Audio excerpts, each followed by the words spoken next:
spent the day today in a couple of different workshops with Bernadine Porter, and at one point she shares a project that a high school student made about 10 years ago, and it's a video.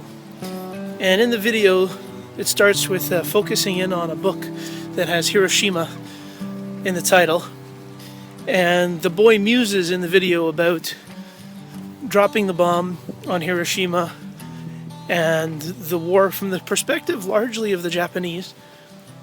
But the refrain that he repeats over and over again in the video is, did it have to happen this way?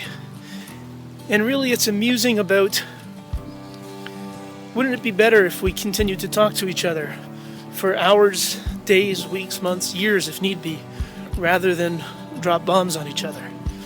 Some folks in the room thought that Bernadine asks us to reflect on, was the content strong, on the strength of the content and the strength of the craft of the video. I thought both were strong, not everybody agreed.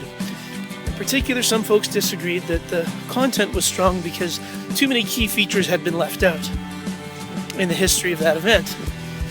As I thought about it, it struck me that it could be that we can easily confuse the context of learning with the objective of learning. So I think that the dropping of the bomb on Hiroshima was the context that the student or the teacher in that class chose for an assignment that really dealt with how humans go about resolving conflict.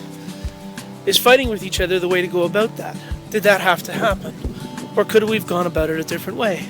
That whole notion about exploring the tension between, or the confusion between, the context for learning, the specific thing that we're learning to do right now, and the objective of learning, the overarching idea, I think is an important one to keep in mind for all of us. I mean, teachers aren't really interested in having students be able to tell us what we just told them. We're far more interested in having students take the ideas that we've shared with them and apply them in different or similar contexts and apply it in unique and innovative ways. Confusing the context with learning and the objective with learning often leads to us focusing perhaps on the wrong thing.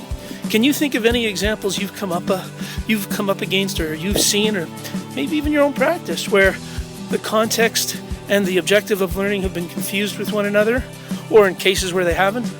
Curious to hear what you might have to share.